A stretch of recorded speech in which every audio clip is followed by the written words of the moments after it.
It's investment for you want. You got the skills, you've got the drive, but your boss won't help you thrive. You work so hard, you give your best, but they're keeping all the rest.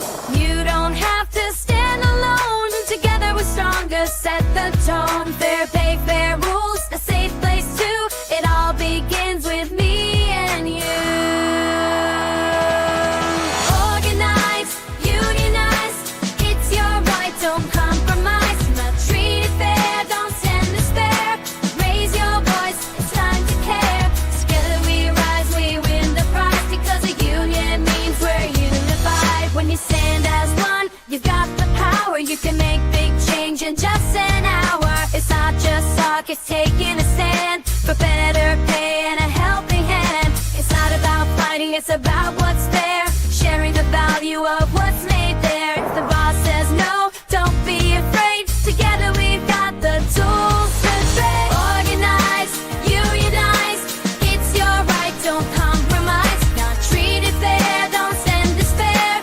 Raise your voice, it's time to care. Together we rise, we win the prize, because a union means we're unified. No more later, no more wait. To change the rules, create our fate. It's not just you, it's all of us. In solidarity we build the trust. Organize, unionize, it's your right, don't compromise. Not treat it fair, don't stand despair.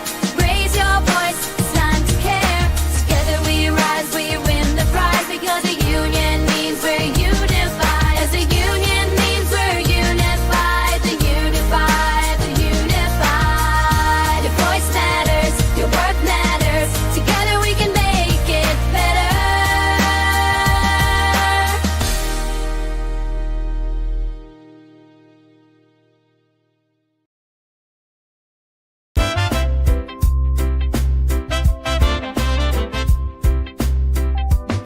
Say, I remember when we used to stand in the heart of the workers' plan. Obstacles weighed heavy on our backs, but unity's the strength they lack. Good friends we had and good friends we've lost, fighting battles at every cost. But through the struggle we raise our voice, in solidarity we made our choice. No union, no buy. No union, Welcome, everybody. We're going to buy. get started in a few minutes. Hey, little brother, don't you come by. No union, no buy. Our hands build the wealth they hold so tight, but together we reclaim our rights. No more silence, no more pain. In our unity, there's everything to gain. We lift each other, we won't back down. From city streets to every town, the power's in the people's hands. No union, no buy. We take a stand. No union, no buy. No union, no buy. Hey, little sister, raise your flag high. No union, no buy. All the tables are turning, the fire inside keeps burning. For the workers and the buyers, we're igniting freedom's fire. No union, no buy. No union, no buy. Together we'll rise and we won't deny. No union, no buy. I remember when we used to stand with hope and strength, hand in hand. The struggle's hard, but we'll survive. No union, no buy.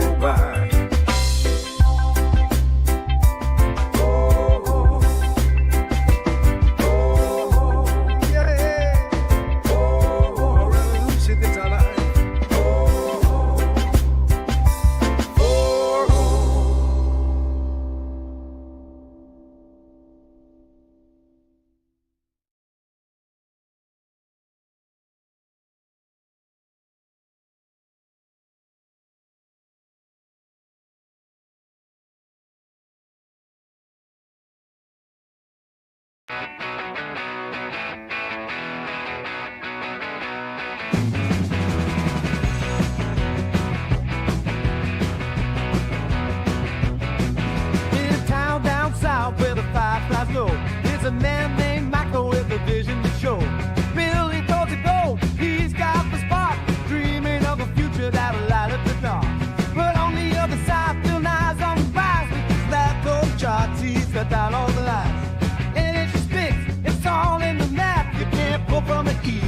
just chasing a path. But old Michael's rising like a morning sun. With the power of either, he won't be outdone. Now stand up and shout, let the truth be above. Feel the energy flow, let's change the world.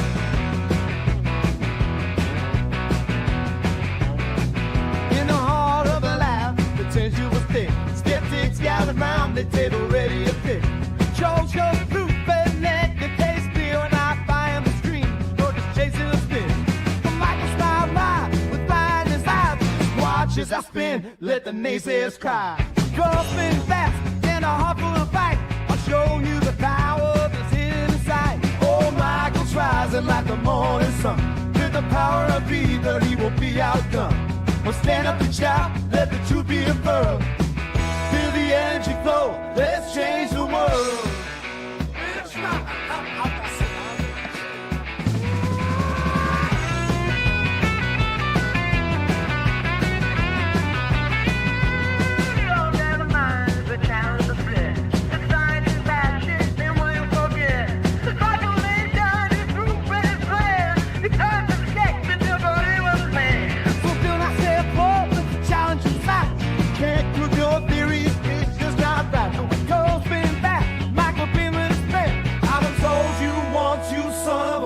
I'm the best there's ever been.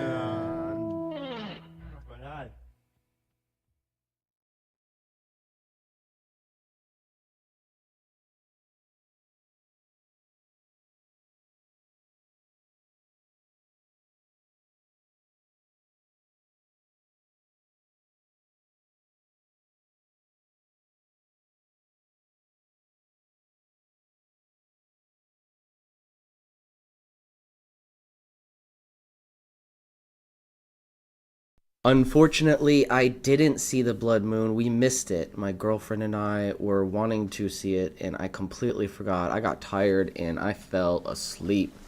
I think it was in the morning, right?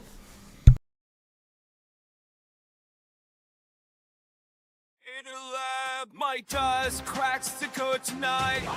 Oh yeah, that's true. Wires and circuits that shine in neon lights. Oh yeah, seen you creating power from the air. These smiles and delights. Oh yeah. Mike does it right. Hey. Mike does all Mike is the one teaching us knowledge, lighting the sun. Trumpeting his legacy alive is his. Mike does knows we're his biggest fans. Down in the basement, secrets start to glow. Oh yeah. With Nathan Lulu in the show. Oh, brilliant team. Mike came from Faraday. We're letting knowledge flow. Energy streams. Mike does all Mike is the one teaching us knowledge, lighting the sun. Trumpeting his legacy alive is his. Mike does knows we're his biggest fans. Years of thought, bringing dreams to life, turning theories into electric light. Mike and us, a journey to ignite. Oh yeah. We've reached new heights. Hey.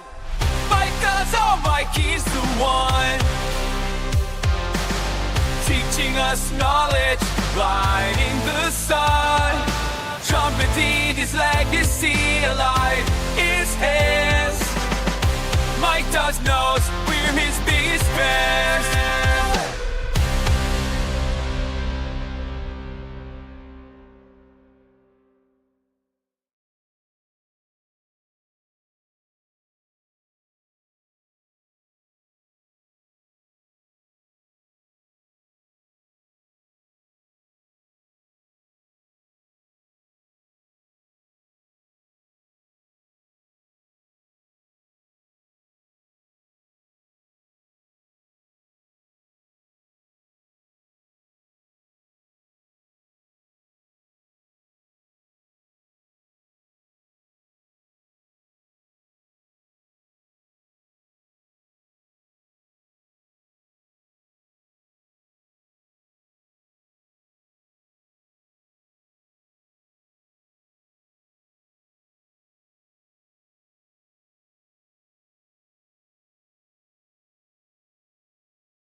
out and still they cast away.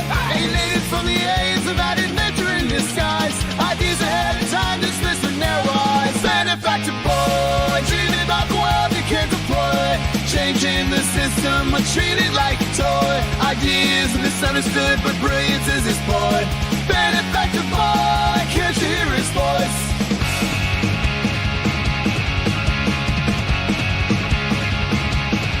Talking love 0 point, the points lost on them. Capital structures crumbling from the same old stem. They laugh like I'm crazy, but I see it all so clear. Exploited labor, unnerving, justice burning ears. Fighting for a change in this wasteland of noise. But they call me foolish, wanting shed ploys. Benefactor boy, dreaming about the world he can't deploy. Changing the system, but treated like a toy. Ideas misunderstood, but brilliance is his boy. Benefactor boy, can't you hear his voice?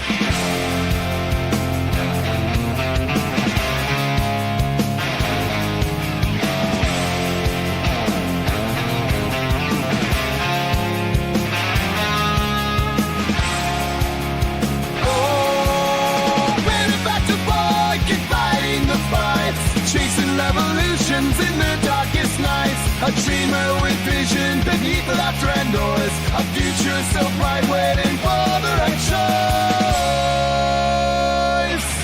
Benefactor boy, dreaming about the world he can't deploy. Changing the system, but treated like a toy. Ideas misunderstood, but brilliance is his boy. Benefactor boy, can't you hear his voice?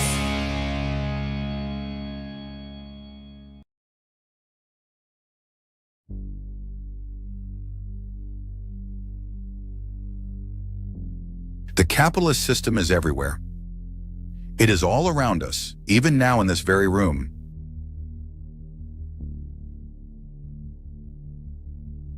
You can see it when you look out your window or when you turn on the TV. You can feel it when you go to work, when you pay your taxes, when you struggle to afford your rent.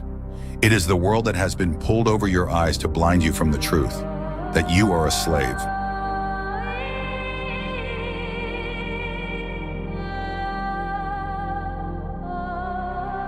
You're just a product, a worker meant to build wealth for someone else. But what they don't understand, what they can never understand, is this. While they've sat idle, hoarding the wealth of your labor, you have been preparing. Where is it?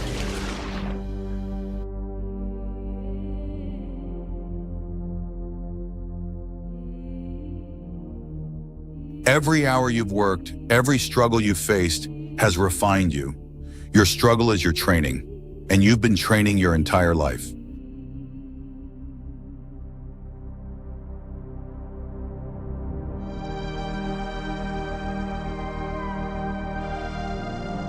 But there is a difference between knowing the path and walking the path.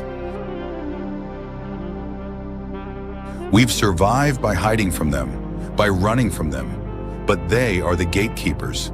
They are guarding all the doors. They are holding all the keys, which means that sooner or later, we all are going to have to face them. I've seen a capitalist buy through a murder charge. Men have emptied entire bank accounts at them and hit nothing but air. Yet their strength and their speed are still based in a world that is built from a tiny minority. Because of that, they will never be as strong or as fast as we all can be together. But I can only show you the door. You are the one who has to walk through it. What are you trying to tell me? That I can dodge bullets? No, Neo. I'm trying to tell you that when you're ready, you won't have to.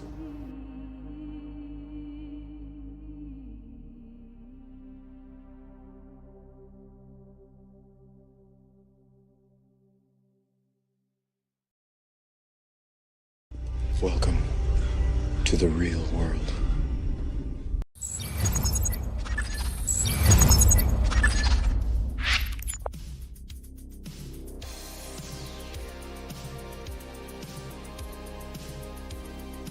Yes, welcome back to the Benefactor's Guide to Free Energy. and the Red Pill series. First, we're going to kick it off with the Red Pill series and some ancient lessons on trade. So, the Red Pill series is where we take a deep dive into the rabbit hole, question everything you thought you knew, and maybe just maybe, wake you up to the Matrix. This isn't your average conspiracy hour. This is where philosophy meets reality, where ancient wisdom collides with modern madness, and where we ask the questions nobody else dares to ask. Just a heads up, this channel is proudly brought to you by nobody. That's right, no corporate overlords, no shady deals, just raw, unfiltered truth. So if you're tired of being spoon-fed lies and want to think for yourself, you're in the right place. Grab your popcorn, smash that like button, drop a comment, and if you're feeling extra revolutionary, check out our Patreon and YouTube memberships. Let's pull back the curtain together and see what's really going on behind. Buckle up, it's about to get real. Just a quick update. I made it past the third barrier of casting for beta blocks, which is an entrepreneur competition. This represents a huge milestone for me and this revolutionary technology we're building together. Now, I'm gearing up for the final barrier, but here's the thing. Getting there won't be cheap. The trip and the preparations are expensive, and we need your help to make it happen. That's why I've started a goal fundraiser for Super Chat donations. You can see in the upper right-hand corner of the screen. During my live streams, every contribution gets us closer to this incredible opportunity. And here's the best part. Any funds that aren't used for the trip will be repurposed back into researching the technology to keep pushing this technology forward. This is more than a competition. It's a chance to put this groundbreaking technology we have on the map. Even if we don't win the $10,000 prize, the exposure alone could be a game changer for us. So if you really believe in what we're doing here, please consider supporting this journey. Every little bit helps get us closer to making history. We also have another quick update. Today, we have the premiere of my 0 Point Energy Solved ? Part 2, a redemption story. That will premiere at 5 p.m. Eastern Standard Time for everybody to enjoy, and we will be live streaming it as well during our next podcast, which kicks off at 6 p.m. with Mike Does. So, with that, let's jump into the Red Pill analysis. Plato's market skepticism and the harsh realities of trade.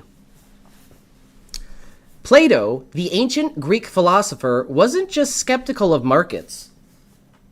He outright hated them. But why?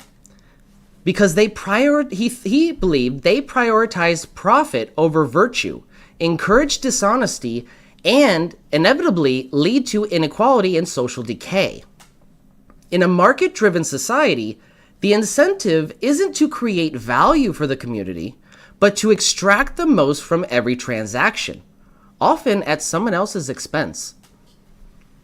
Let's look at the market as an inherently destructive force. I've seen this firsthand. Growing up around flea markets, it became obvious.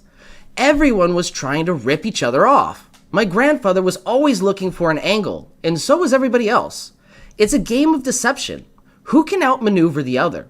That's the nature of the marketplace. People pretend to be fair, but deep down it's all about getting the best deal while screwing somebody else over in the process.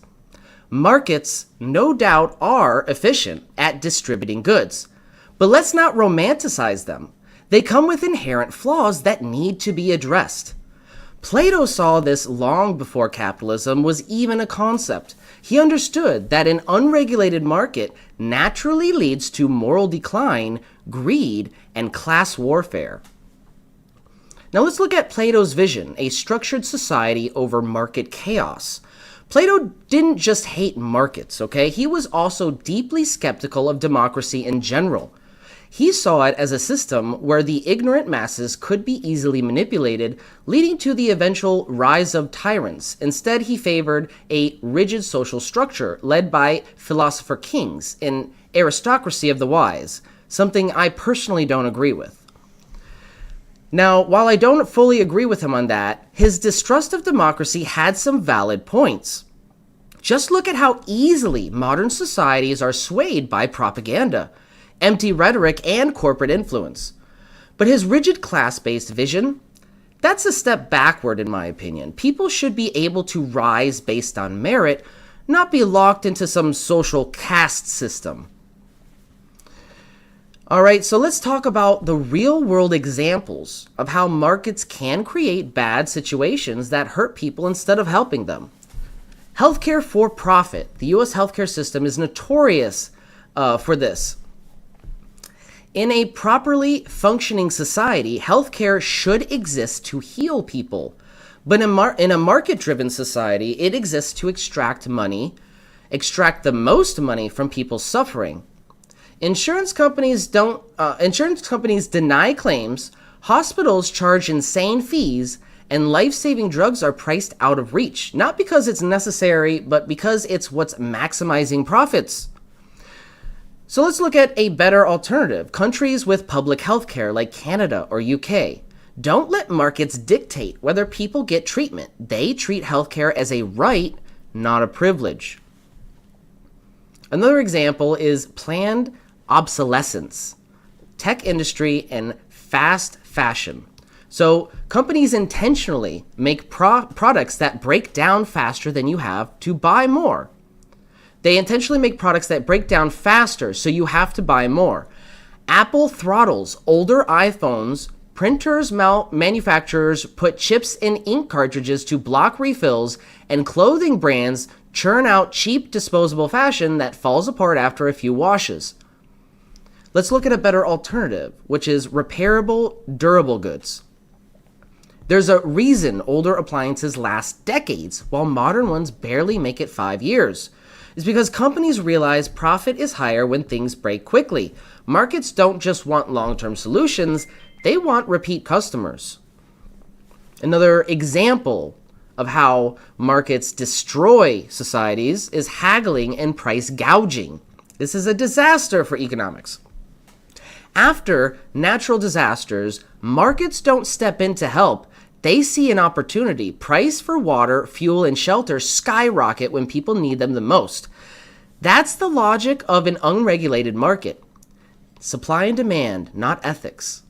Let's look at a better alternative, though. Governments and communities stepping in with price controls, rationing, and emergency relief.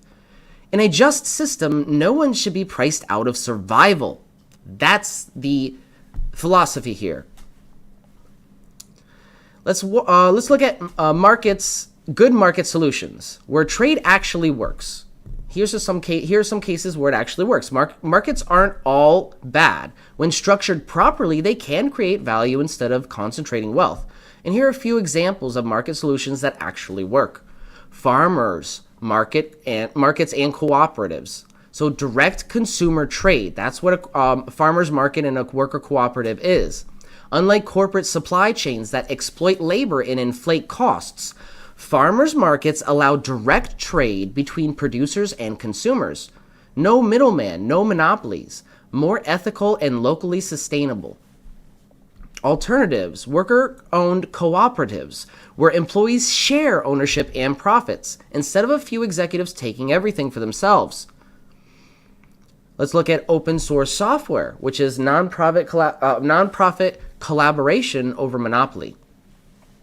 Microsoft and Adobe charge ridiculous fees for software, but some open sourced alternatives like Linux and Blender exist for free. Instead of maximizing profits, these projects maximize value for the community.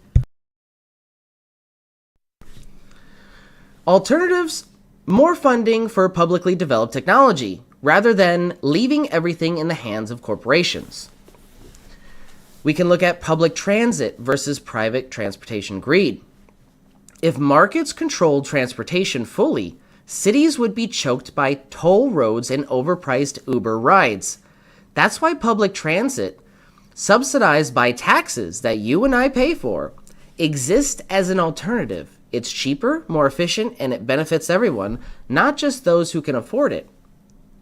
expanding high-speed rails and bike-friendly infrastructure instead of letting car companies and oil lobbies dictate urban planning.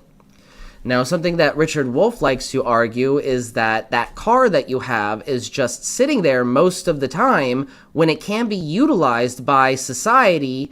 It's not a good use of that resource. If you wanted to maximize the use of your transportation, you would publicize the transportation and use public transit, which is using one bus to carry multiple people, whereas that bus isn't sitting around for most of the day waiting for you to ride home.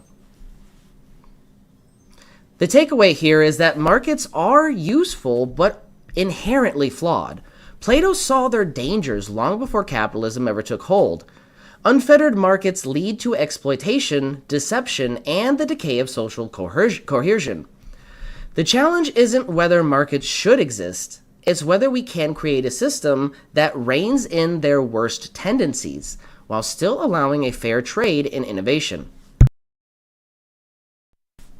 Plato was right about markets, partly right about democracy's weaknesses, and his solution, aristocratic rule, but was a relic of the past. The real red pill here is understanding the flaws in both systems and building something better. Plato understood that unregulated markets create chaos and moral decay. He saw merchants as a necessary evil, but one that should be kept in check by a higher moral and philosophical authority. His skepticism of democracy, that it would be ruled by the ignorant and manipulated by the powerful, wasn't entirely wrong either. But his solution, aristocratic rule by philosopher-kings, is outdated. The red pill here in this instance is recognizing that both unfettered capitalism and blind democracy have serious flaws, and building systems that prioritize human well-being over profit. So the bottom line, markets can work if they're structured to serve people rather than exploit them. Otherwise, they become exactly what Plato feared, the race to the bottom, where the richest and most ruthless win and everyone else loses. While democracy will only serve the people so long as those people remain in control of the means of production. That's important. The moment corporations, oligarchs, or financial elites take over the economy, democracy becomes a puppet show where the people think they have power, but in reality, their choices are dictated by those who own everything. This is why Plato was skeptical of both markets and democracy. He saw how easily people could be manipulated by those who controlled wealth and resources. Without economic power, political power is meaningless. You can vote all you want, but if a handful of elites control food, housing, and healthcare, and energy, you're still at their mercy. So, all in all, the final red pill. Markets and democracy must work together with systems in place to ensure wealth and production serve the people, not the other way around. Otherwise, you end up with exactly what we have today, a world where the richest make the rules and everyone else fights over crumbs. Before we go into our first intermission, we're going to do a quick chapter, a nice, fun, quick chapter on the lost science of ancients, suppressed capitalism. So this is a fun one, and I promised you all that I would get into this at some point on the Red Pill series via a poll that I did on posts. You guys wanted me to talk about the connection of ancient wisdom and suppressed ancient history regarding capitalism. So let's dive into that. Modern capitalism doesn't just suppress revolutionary energy technology, it also may suppress revolutionary history as well. What if the real reason ancient civilizations theories, what if the real reason advanced ancient civilization theories are dismissed is not because they lack evidence, but because they threaten the careers, funding, and credibility of established historians, archaeologists, and industrialists? Let's take the Great Pyramid of Giza, for example. This level of precision suggests an advanced understanding of engineering, geometry, and possibly even energy systems. far beyond what mainstream history acknowledges. If true, this would challenge our entire historical narrative, proving that civilization is far older and more sophisticated than currently adapted or accepted. But admitting this would shake the foundations of academia, forcing experts to rewrite textbooks and admit that much of what they've built their careers on is incomplete or outright wrong. Now let's apply a Marxist critique to this situation. Capitalism thrives on controlling the past to maintain power in the present. Funding goes only to research that aligns with the dominant narrative, and those who push alternatives, like Graham Hancock, their views are blacklisted, deplatformed, or ridiculed. The same system that suppresses zero-point energy and free energy systems, radical science, is also suppressing the truth about history itself. Could it be that the world-changing discoveries we seek, both technological and historical, have already been made only to be erased, ignored, or hidden to protect the status quo? If history and technology are controlled, then the future is too, and that's a serious problem. Let's dive into the Ancient Connection chapter of Divine Science, my docu-series that I released about a year ago. This goes into more detail about the level of precision that is involved with the Great Pyramids. And remember, as engineers like to say, you don't use precision, or precision is without a function. The only time you see precision is when a specific function is required. Now think about that for a moment while we go into this next chapter and then the intermission.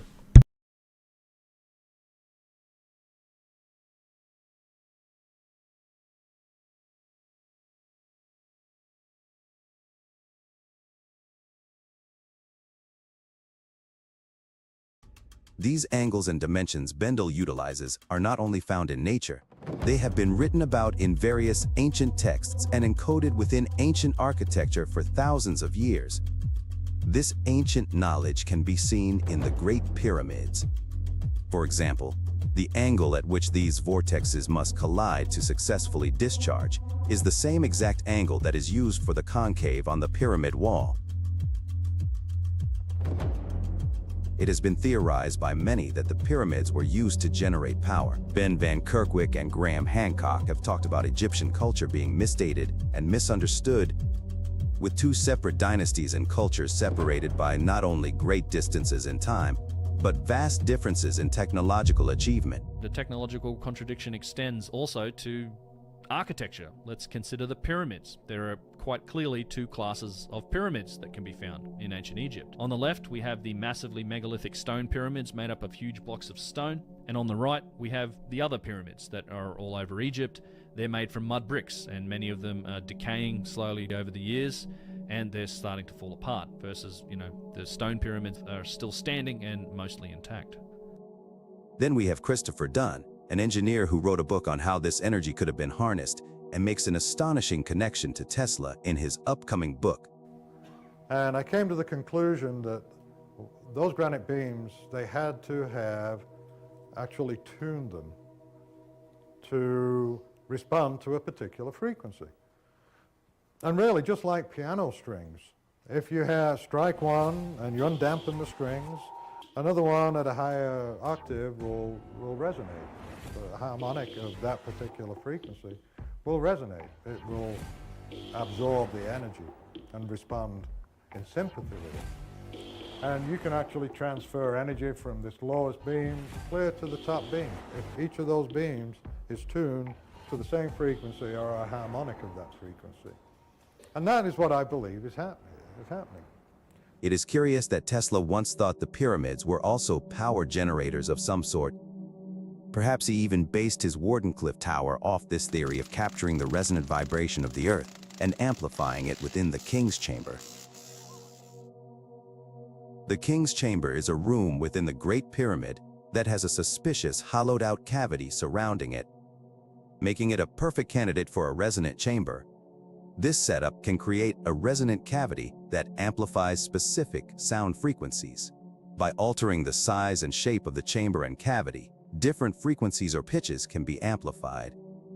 However, The level and quality of the resonance created would depend on various factors such as the materials used and the shape and size of the chambers. This means that the builders had to know the precise dimensions of this cavity before building it. And what do engineers say about precision? Precision is not without function. If we look at architecture and technology, the only time we need precision is when a specific function is required. So we're going to pause it there because there's a clip from History Channel that they like to flag me on sometimes. I apologize, Paul. Sometimes I don't see the chat when I'm in the middle of my lecture, so I try to check it as often as possible. And yes, the music is AI generated, but I'm a musician, so I've taken the time to carefully construct some of these songs to be catchy and to have a specific genre and theme. The lyrics, most of the lyrics are all handwritten by me. Some of them are actually quite personal. So if you look at my Patreon, you can see tracks like Echoes of Isolation. Those lyrics I had written for over 10 years and I just didn't do anything with them. I didn't have time. I didn't have the skills really. Musically with the piano and guitar I was okay. I wasn't as good as I needed to be to present them in a professional platform or a professional media. So that AI audio gave me the opportunity to bring those tracks out to the public, and it's been a delight because people love them and I listen to them all the time. They're catchy, they're interesting. You know, I didn't just like say, hey, make a song for me, bitch. You know, I took time and I crafted these songs, and I spent time and effort making sure that they sounded good and sounded catchy and had a specific frequency with them, right? So that's the difference between what I do and what other people do.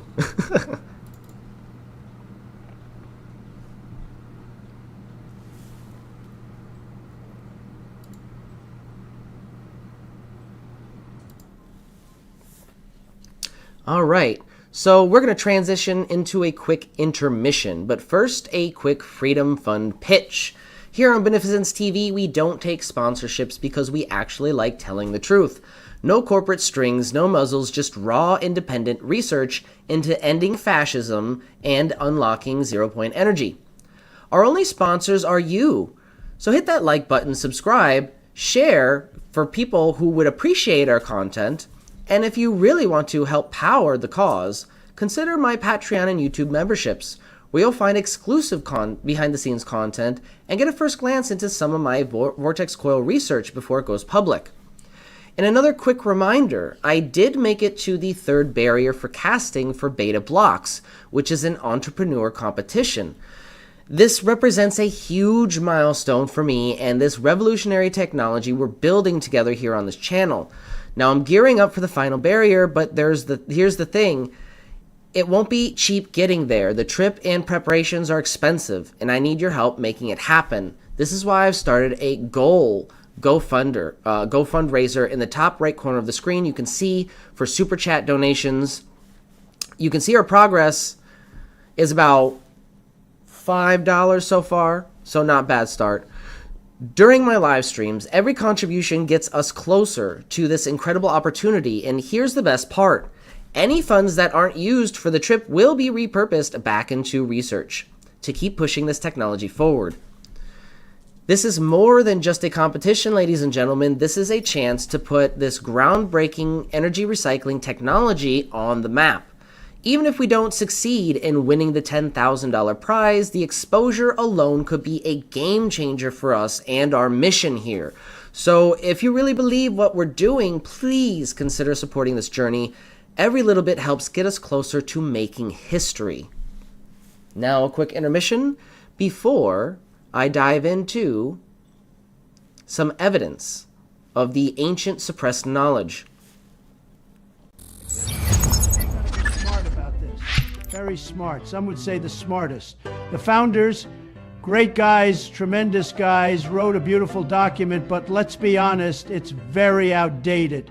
Tremendously outdated. Almost as bad as low-flow toilets, folks. They don't flush. You know this, I know this, everybody knows this. Right. The flushing technology is deeply inefficient. I mean, I could engineer a vacuum-powered hyperflush system, but instead here we are talking about flushing concepts. Which parts do we deorbit? First of all, term limits. Gone. What's the point? The people love me. They want me. Have you seen the rallies? Thousands, Elon. Millions. It's practically a mandate from God.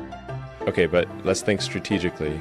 If we dump term limits, we gotta spin it for the people. Like democracy too, now with more freedom. Maybe say term limits are woke because they limit choices. Genius. We call freedom forever. Let the people vote over and over and over again until they get it right, which is me. Very fair. Like a subscription model, but for elections. Maybe we also flush the whole checks and balances thing. Too many checks, not enough balances.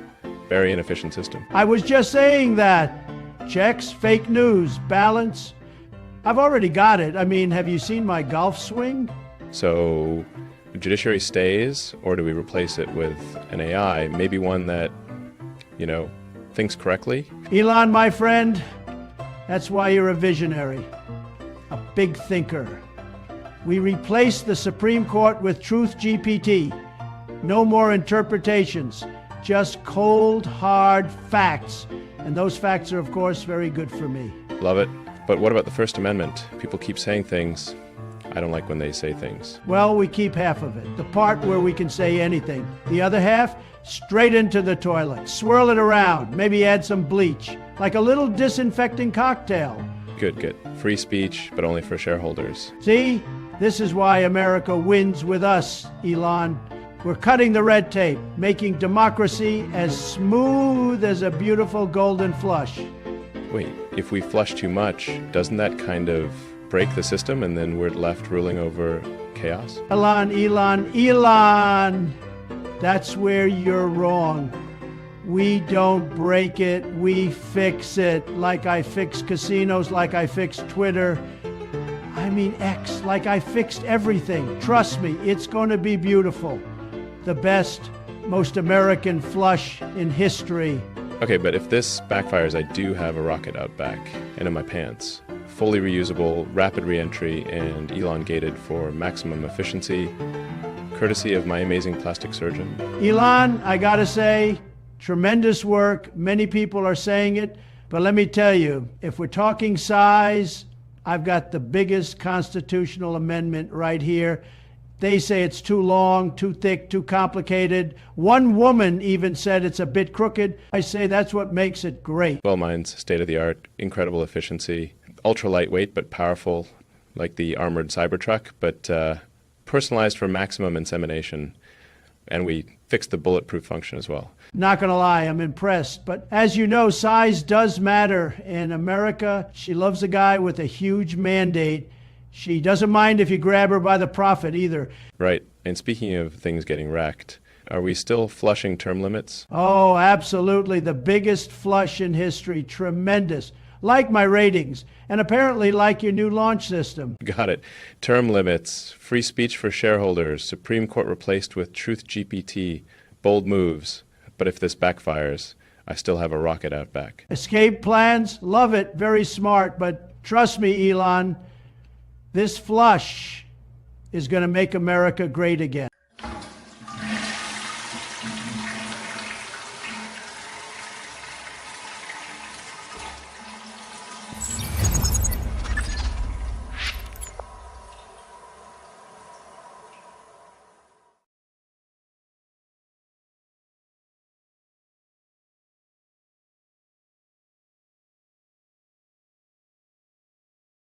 You might have heard a jewel thief circuit hum to you before, but have you ever heard a jewel thief circuit actually sing to you?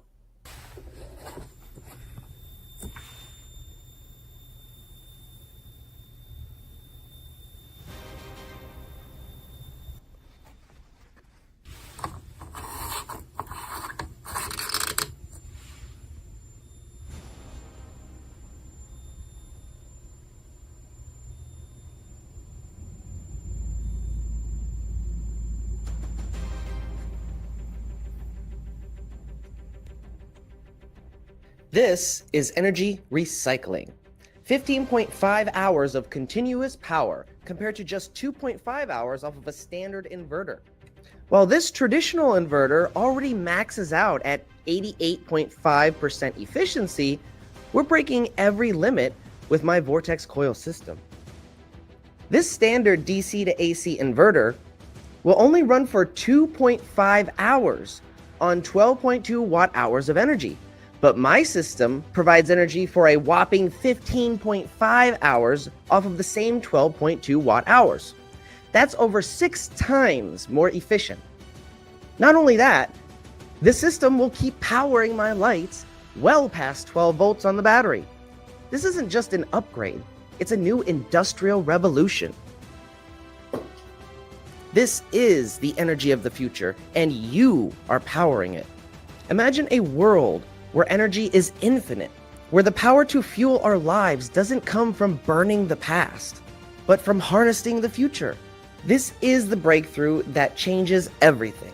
0-point energy, the power of the universe itself, unlocked, and you are the reason it is possible. While the world sleeps, you're awake. While others talk, we are building. This isn't just technology, it's a revolution. And it's happening right now, powered by you. So thank you so much for joining me here on Beneficence TV and supporting our goals in open sourcing 0-point energy technology and disseminating all forms of forbidden knowledge. Changing the system, I treat it like a toy. Ideas misunderstood, but brilliance is his boy. Benefactor boy, can't you hear his voice?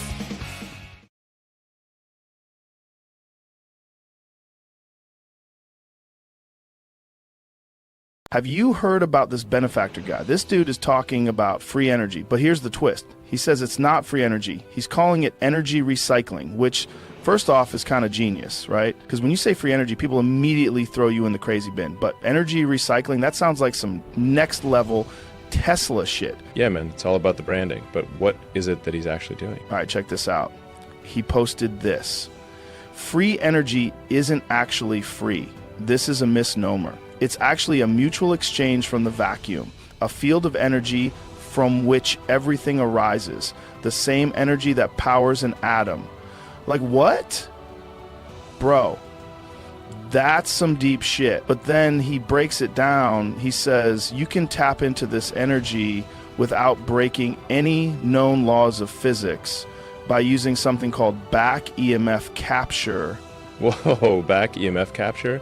Sounds like some serious sci-fi tech. Dude, listen to this. He explains that when a coil collapses using a pulsed signal, the energy that would normally just get wasted, like just dissipate as heat, can actually be recycled. He says nature gives you back energy to stabilize the system, which makes sense if you think about how nature works. Like everything in nature is always trying to find balance, right? So equilibrium, is that like how water always levels out or something? I'm trying to remember what Ms. Murphy said to me in 6th grade science all those years ago.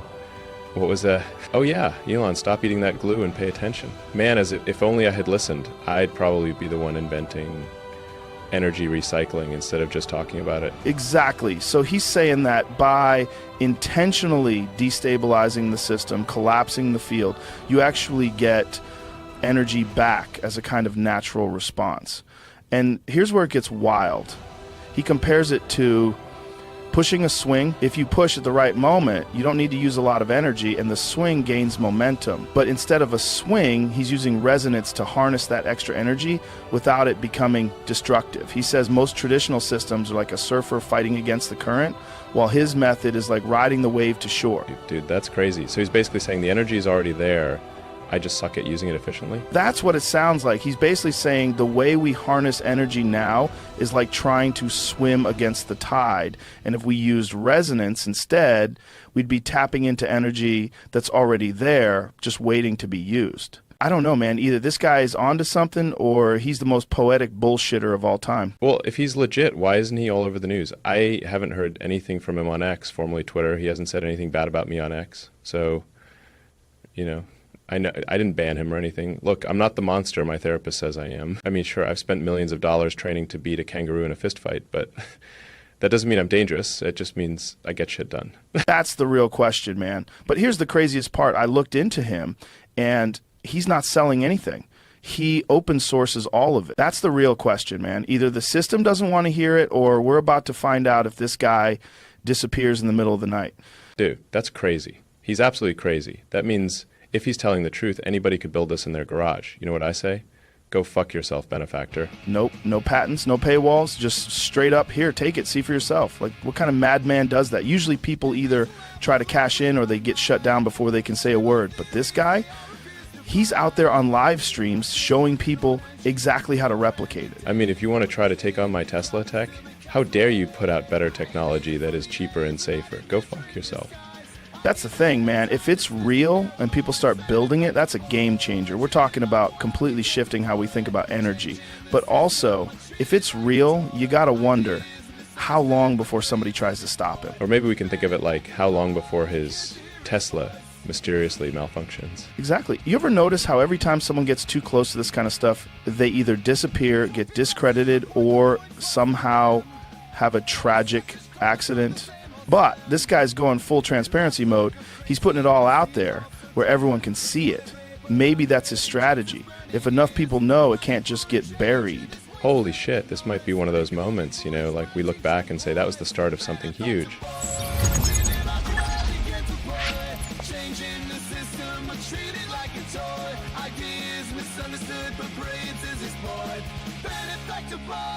Can't you hear his voice?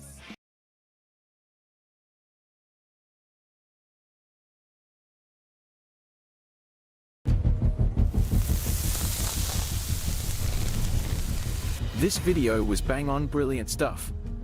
I'll give it a shout out in my next video. I've forwarded it to Malcolm to check out too. The viewers have spoken. What an amazing documentary. Thanks for producing it. Never seen this all tied together so well. Gonna share the heck out of it. Bravo and thank you. Divine Science is officially a hit. Amazing stuff, very nicely presented. New sub who can't consume your content quick enough. Great video, dude. Keep at it, you are doing the good work. You did a great job putting this all together. It's a great overview, goes into amazing depth at times, so it's interesting for the larger swath of people. Well played, sir. Okay, so I didn't sleep last night because I watched this 3 times and binged the rest of the channel. You have fantastic instincts for piecing concepts together.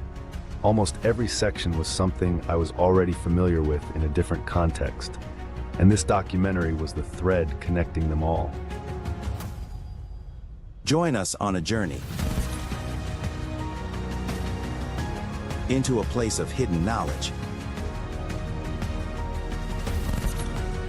A place where science is stranger than fiction.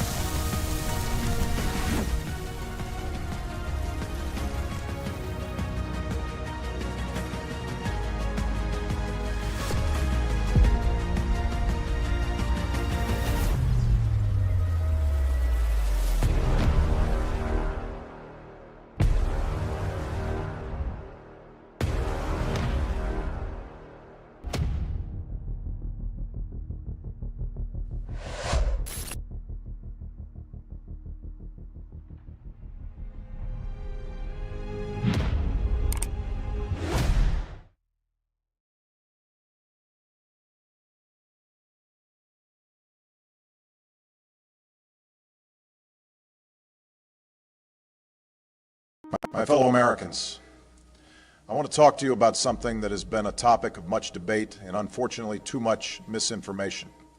For decades, we've been told that our future depends on scarcity, that our energy needs are limited and must come from a select few sources, many of which are polluting and inefficient. But I'm here to tell you, it's time for us to rethink the very foundation of how we view energy. The idea of free energy devices has long been dismissed as fringe or in some cases outright conspiratorial. But it's important to recognize that this is not a new idea, nor is it a pipe dream. It's a scientific possibility that many credible thinkers, including Lieutenant Colonel Tom Bearden, have been trying to bring to light for years. You might not have heard about it in mainstream circles, but those who have looked into it, real scientists, real engineers, are showing us that we can tap into an energy source we've barely scratched the surface of. The vacuum. Yes, the vacuum of space itself, a limitless field of energy that, like Nikola Tesla once envisioned, could power our world without the need for fossil fuels, without the need for waste, without the need to pay for energy at all. It sounds like science fiction, but it's grounded in real, proven science. And yet, for far too long, it has been suppressed. This isn't just about new technology or gadgets. It's about a revolution, a true industrial revolution that could lift us into a future of abundance, a future where energy is not controlled by a few, but accessible to all. That's why I'm asking you to start rethinking what we've been told. We're no longer calling it free energy. We're calling it energy recycling, because that's what it is. It's harnessing the natural forces that are all around us and making them work for us. I know it may sound radical, but it's time we ask ourselves why this hasn't been part of the conversation until now. Why have those with the power to make a real change in our energy systems continued to push for scarcity instead of abundance? Why has this potential been buried in favor of systems that benefit a few at the expense of many? I believe it's time we change the narrative. We have the knowledge, we have the tools. This is not just about science. This is about our future. The energy revolution is here. It's time we embrace it. Thank you. God bless you. God bless America.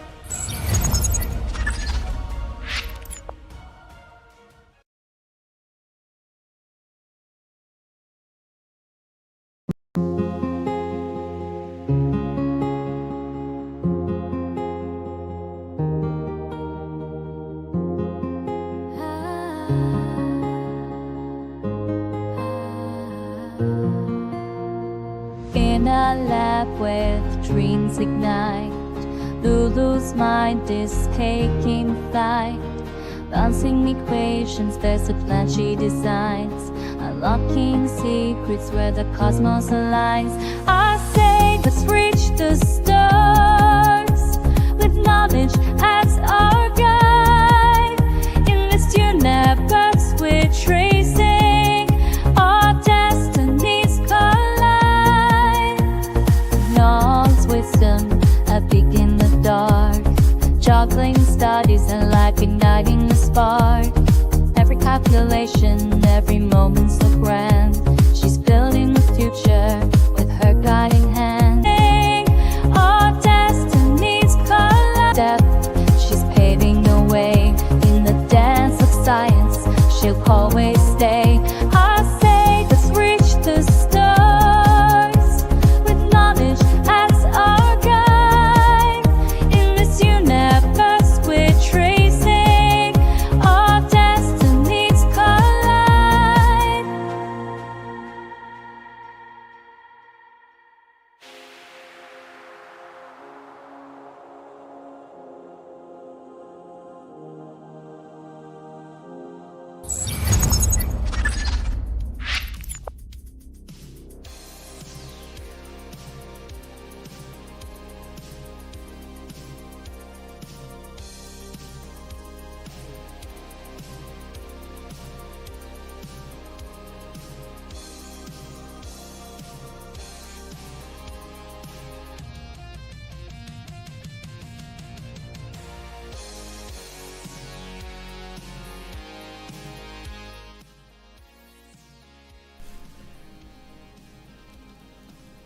Alright, welcome back to the Red Pill series. This is Beneficence TV Live. I'm your host, the Benefactor. Let's now take a look at some evidence of suppressed ancient knowledge. We just watched the ancient connection, the Giza power plant connection of my Divine Science docu-series that you can watch in full. It's a full hour and a half. It's called The Thunderstorm Generator, Discover the Mysteries of Plasmoids and Vortex Math. It goes into extensive detail on the origins of both vortex-based mathematics and the plasmoid unification model and how they're both intricately connected in the larger picture of the universe. Now, the Great Pyramid, let's talk about the Great Pyramid's precision. It was more than just a tomb, in my opinion. I don't think it was a tomb at all, but that's the mainstream narrative. Engineers and mathematicians have noted that the Great Pyramid is aligned with true north within 1/15th of a degree, more precise than modern buildings using laser-guided tools. The dimensions of the pyramid encode key mathematical and astronomical constants, such as pi and the golden ratio. If it were just a tomb, why the need for such precision? Could it have served as a form of ancient energy device, possibly using sound or electromagnetic resonance? Something unique that we are not aware of. Remember, precision is not without a function.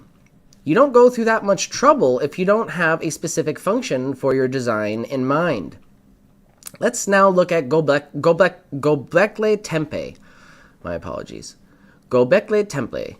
It's hard to pronounce for me. Civilizations before civilization. So mainstream history states that complex civilization began around 3000 BCE. But Göbekli Tepe, a vast temple complex in Turkey, is at least 12,000 years old. Built before agriculture, before writing, before even the wheel, based on mainstream history. The site was deliberately buried. Who buried it and why? Could it have been hidden to preserve knowledge from a lost civilization? Or maybe a cataclysm of some sort?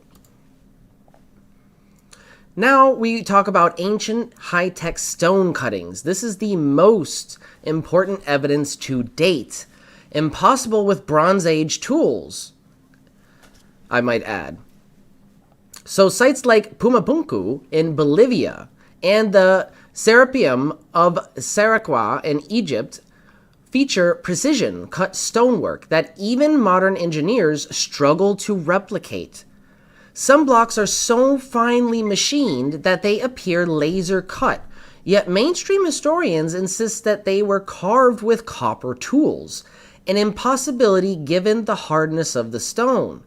If ancient civilizations had advanced tools, where'd they go? Who erased this technology and why? What kind of technology were they using? They might have been using something more radically different than we can even possibly imagine. Okay, and I want to also remind everybody of the near diamond hard pottery that was found in Egypt as well. That was cut to precision. So not only were these potteries and these ancient these ancient artifacts, not only were they appearing machined to highly precise degree, they were using material that was near diamond strength. How the hell are you going to do that with copper tools? So we also have the Baghdad Battery. Discovered in Iraq, this 2,000-year-old clay jar contained an iron rod and a copper cylinder. When filled with an acidic liquid, it produces electricity.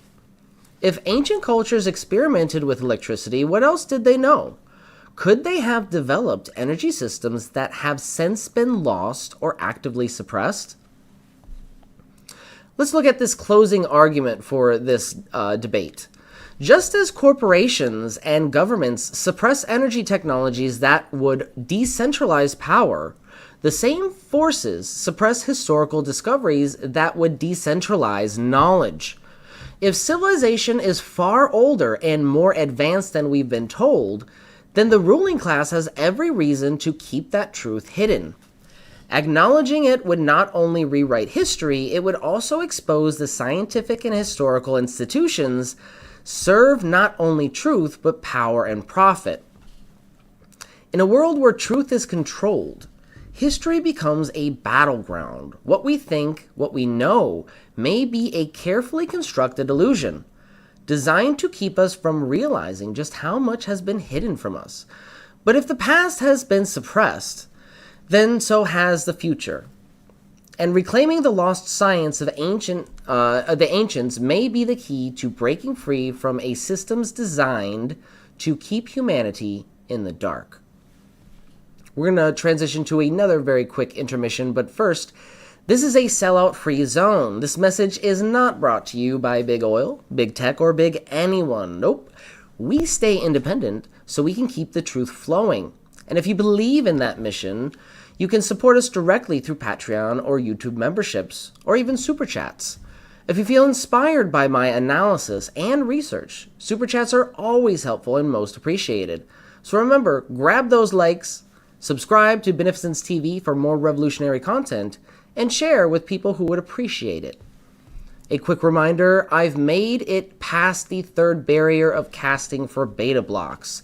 This is a big entrepreneur competition.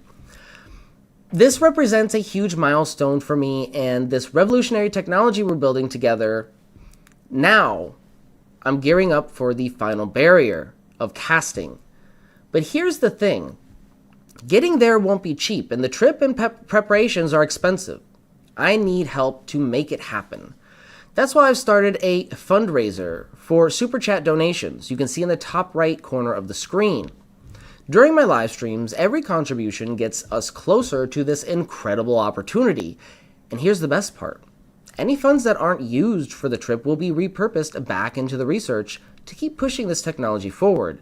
So this is more than just a competition. It's a chance to put this groundbreaking energy recycling technology on the map.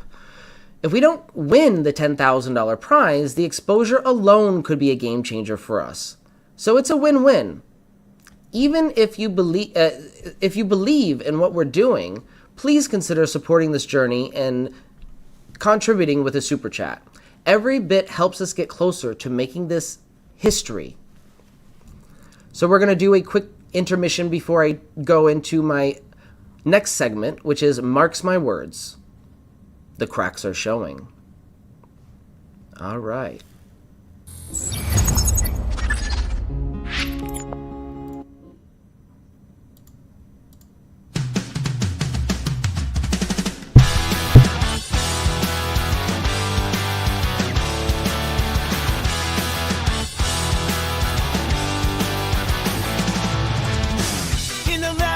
Working night and day, mystic gadgets in magnetic ballet, circles of power aligning destiny's way. Running those rings, they defy gravity. Critics working out, they don't bother heat. In this domain, guilt sets the world free. Lord of the Rings, pretty strong, proving the currents if they wrong. Electromagnetic symphony, terror only crafts destiny.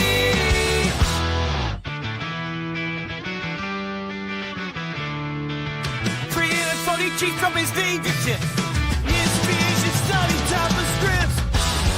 Geometric secrets, this got the can flip. Bunker King in his rebel stead, building up for the world again. Lighting up the dark, igniting every zen. Lord of the Rings, pretty strong. Perpendicular, take me wrong. Electromagnetic symphony. Terror only grasps destiny.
the depths of shadowed halls, I wandered all alone, casting whispers, blinding chains, demons of my own.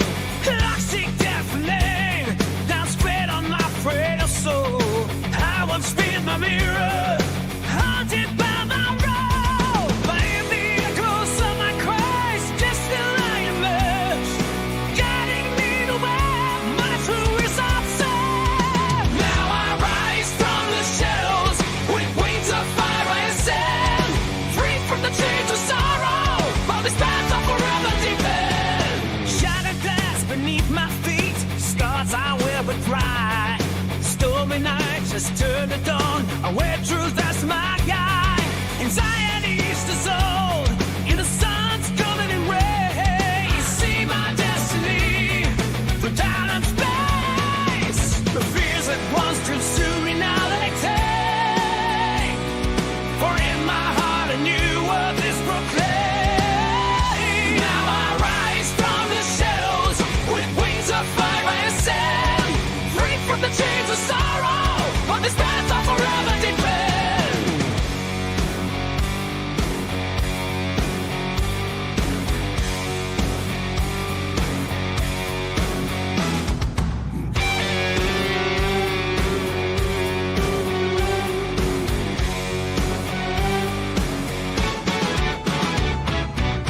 With symmetry I find the power, blessings granted by the hour. Together we will come away. Revolution calls and I'm not strong. Now I rise from the shadows with wings of fire I ascend, free from the chains of sorrow. On this path I forever depend.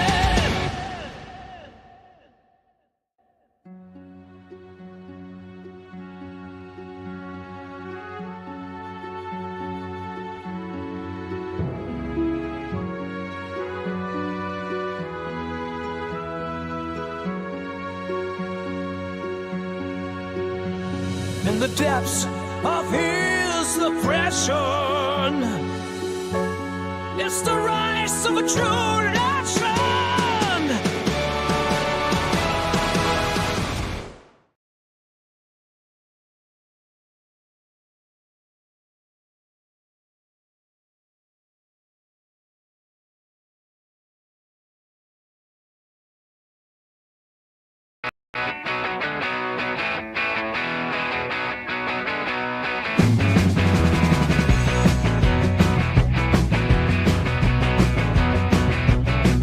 In a town down south where the fireflies glow, there's a man named Michael with a vision to show. Building towards the goal, he's got the spark, dreaming of a future that'll light up the dark. But on the other side, Bill Nye's on the rise with his laptop charts, he's cut down all the lies. And it just fits, it's all in the map. You can't pull from it either, you're just chasing a path. But oh, Michael's rising like a morning sun. With the power of either, he won't be outdone. Now stand up and shout, let the truth be affirmed.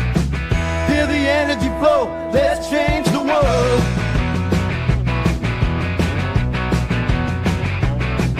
In the heart of a life, the tension was thick. Skeptics gathered round the table ready to pick. Chose your fruit, but let the taste clear. And I find the stream, you're just chasing a spin. But Michael smiled wide with blindness eyes. Watch as I spin, let the naysayers cry. Go.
Welcome back, everybody. Welcome back to Marks My Words. This is the segment on my Red Pill series. So welcome, comrades and confused capitalists alike, to another edition of Marks My Words, where I take a wrecking ball to the delusions of late-stage capitalism. Today we're talking about economic collapse, or more accurately, why it hasn't happened yet, and why that might be about to change. So let's look at the 2008 economic collapse, capitalism's near-death experience, as I like to call it, and the miracle of life support. So, the 2008 financial crisis, the big one, the moment where capitalism should have flatlined, but instead, like a rich kid failing a test, daddy government swooped in and bailed it out. Instead of letting the markets do what it does to us, fail, go bankrupt and die, suddenly the rules changed. Banks?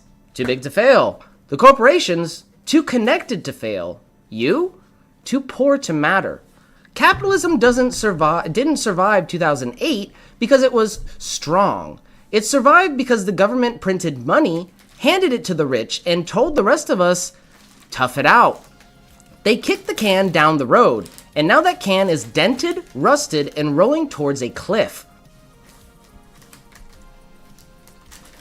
So let's look at Trump's economic chaos. Genius or evil or both? Trump's economic policies, a glorious mix of reckless gambling and self-enrichment, like a drunk poker player who owns the casino. Tariff wars. They're a genius move if your goal is to make everything more expensive for working people while pretending you're fighting China. Deregulation. Yeah, that's also great if you're an oil company that enjoys not having to clean up your oil spills, or a landlord who wants to rip off tenants. Corporate tax cuts? The masterstroke.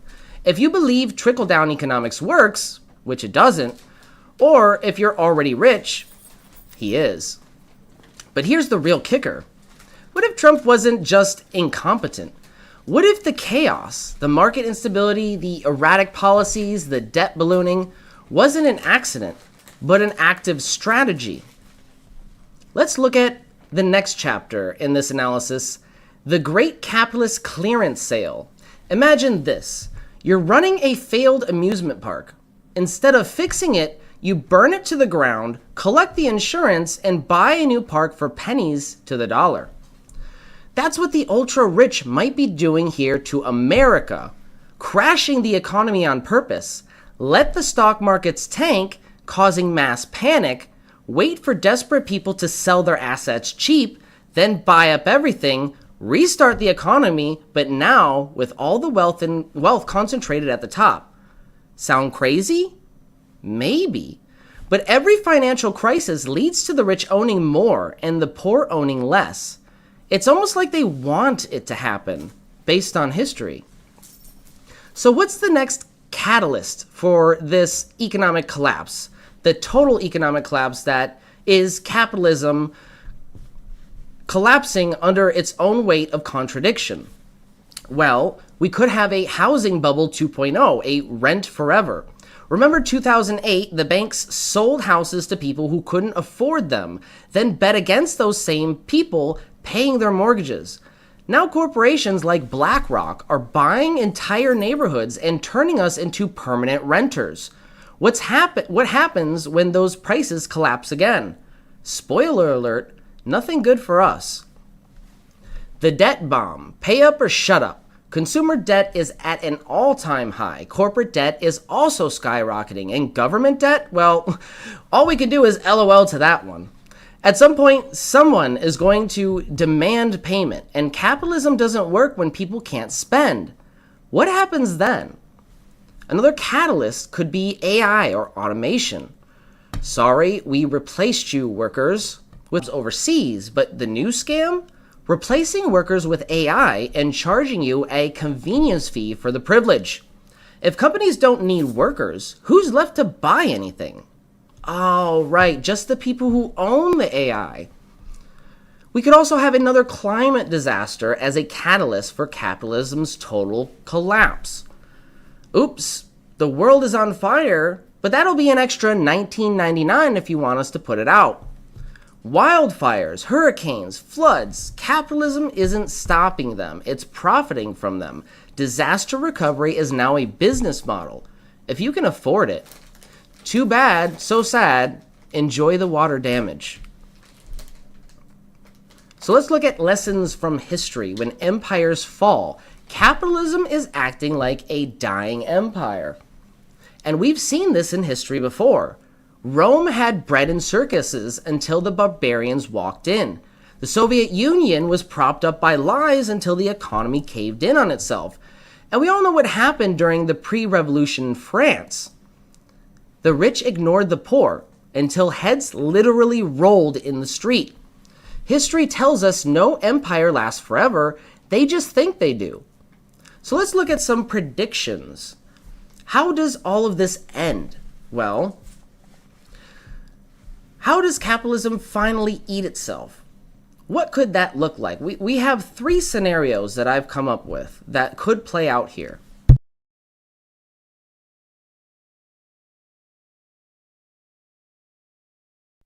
So, scenario 1 is a slow decay.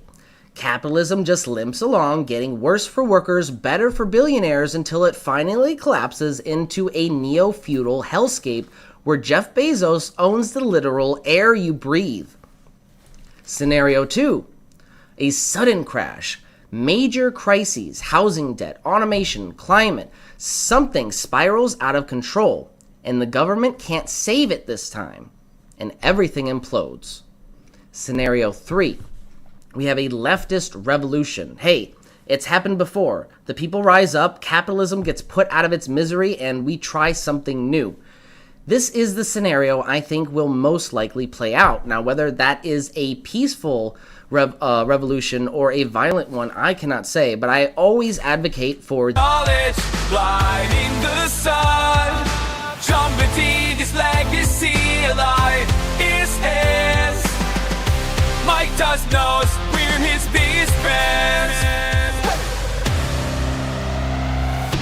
Down in the basement, secrets start to glow. Oh yeah, oh yeah. With Nathan and Drew in the show. Oh, brilliant team.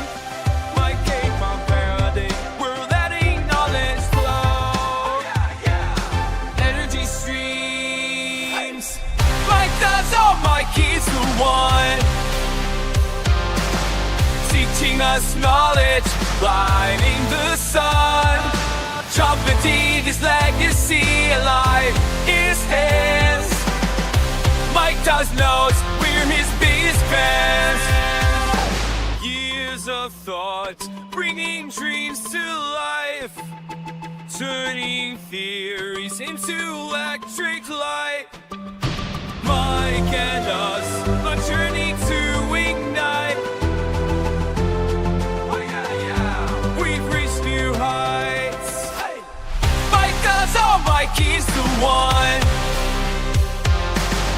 teaching us knowledge, blinding the sun, trumpeting his legacy alive is his. Mike does knows we're his biggest fans.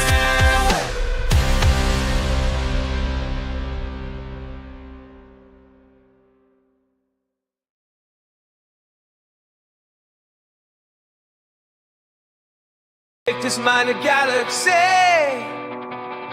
every number secret sound, years in shadows chasing dreams, the loneliness where he was bound.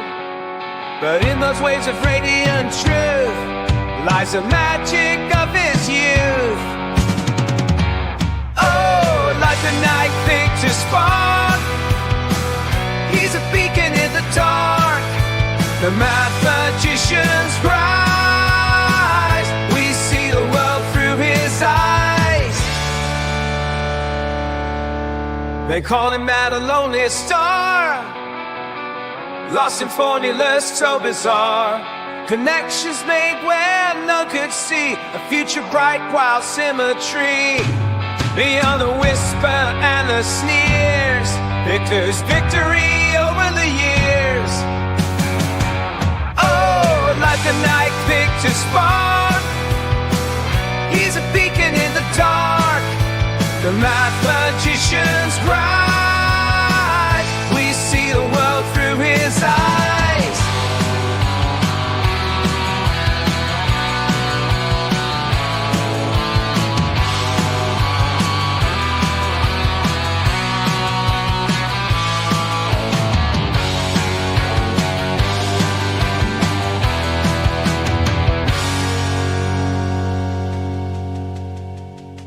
Among the thinkers there's a place for dreams of courage and embrace the truth like fire at grand delight, Victor's vision in full flight.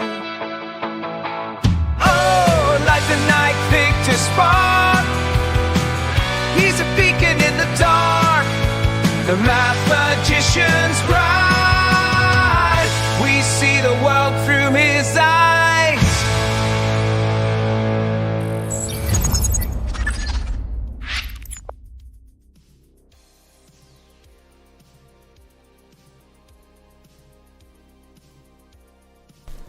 Alright, welcome back to the Red Pill series. Ladies and gentlemen, it's time for segment 3, my State of the Union address. The revolution will be engineered, right here on Beneficence TV. My fellow Americans, I want to talk about where we've been, where we're going, and the undeniable momentum of the ideas we've been pushing. Ideas that have been quietly ignored by institutions, dismissed by the mainstream, and interestingly enough, adopted when convenient by people who'd rather not mention where they got them from.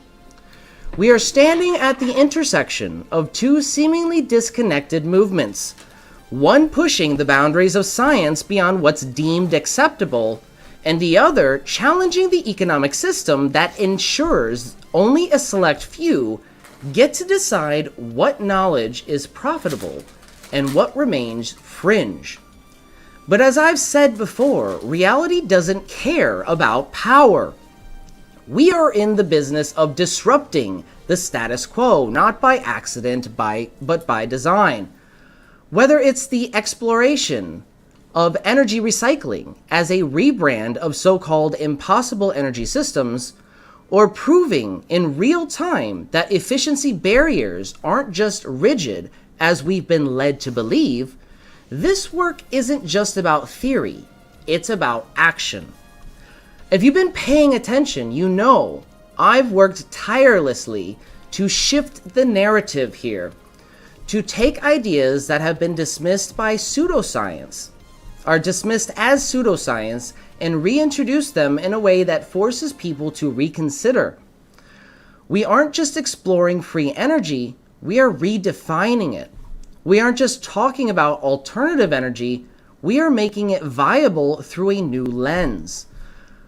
And when something starts making waves, well, suddenly it finds its way into the vocabulary of people who once ignored it. Suddenly, it's not so fringe anymore. It's just the next logical step. Funny how that works.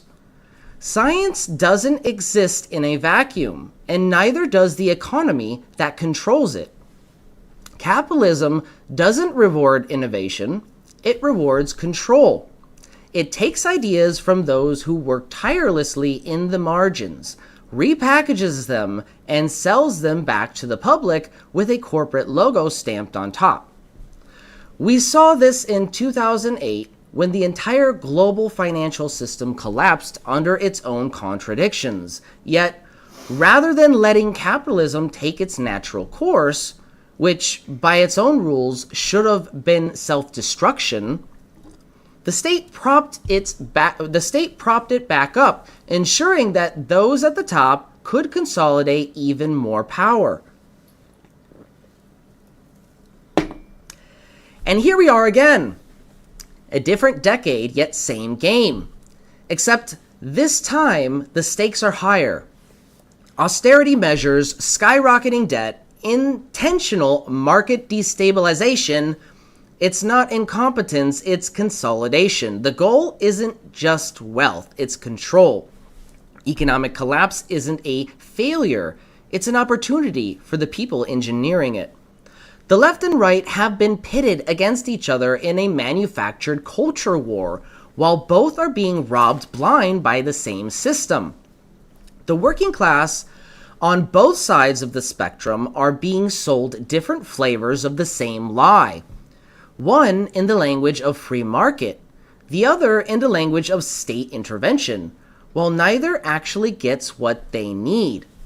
The truth is, technological liberation and economic liberation go hand in hand. Free energy isn't just about science. It's about breaking dependence on monopolized power grids. Economic revolution isn't just about wages. It's about ending the artificial scarcity that forces people into wage slavery to begin with. This interconnected struggle between labor and technology isn't just about recognizing good ideas, but about ensuring those ideas aren't silently appropriated or repackaged while their true source is conveniently erased. There's a difference between independent discovery and silent appropriation. There's a difference between someone recognizing a good idea and someone repackaging that idea while conveniently erasing or ignoring its source. When concepts are lifted without context, when innovation is treated as an open source buffet for the already established to feast on without crediting those who did the groundwork, that's not progress. That's just appropriation. For me, it's about trying to carve out a space for myself in a community that already has its established heroes, many of whom have yet to publicly acknowledge the work I'm doing. It's about the struggle to make an impact when the systems around you are built to favor those already at the top, when you're not just pushing the envelope but redefining what's possible. And it's heartbreaking to feel like your ideas are being quietly absorbed and repurposed by others. It's not just frustrating, it's exhausting. And I'm beginning to grow tired. Living in poverty is hard enough, let alone the emotional and physical toll. When it feels like you're being overlooked, it makes the fight for recognition even harder. And that's all I'm asking for here, a little professional courtesy. And look, if you're watching, and I know you are, you could at least say thank you. Because this year we are pushing harder than ever before. We aren't just keeping with the latest trends in science, we are actively refining them. We refine the science, we expose the economic games, and we keep building a movement that bridges left and right through common sense and common struggles. Because whether we're talking about energy, the economy, or the erosion of both, the people at the top aren't going to save us. Again, some of you will not understand what I'm trying to do here, and that's okay. Just remember, the present is theirs. The future, for which I really work, is mine. So let's get to work and build that brighter future together. We're going to do another quick intermission before a transition into our current event segment.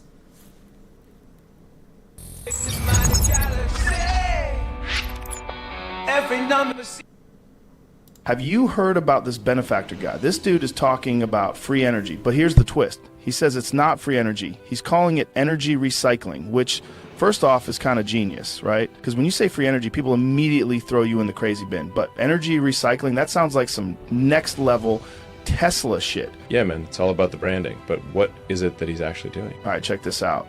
He posted this. Free energy isn't actually free. This is a misnomer. It's actually a mutual exchange from the vacuum, a field of energy from which everything arises, the same energy that powers an atom. Like what? Bro, that's some deep shit. But then he breaks it down. He says you can tap into this energy without breaking any known laws of physics by using something called back EMF capture. Whoa, back EMF capture? Sounds like some serious sci-fi tech. Dude, listen to this. He explains that when a coil collapses using a pulsed signal, the energy that would normally just get wasted, like just dissipate as heat, can actually be recycled. He says nature gives you back energy to stabilize the system, which makes sense if you think about how nature works. Like everything in nature is always trying to find balance, right? So equilibrium, is that like how water always levels out or something? I'm trying to remember what Ms. Murphy said to me in 6th grade science all those years ago.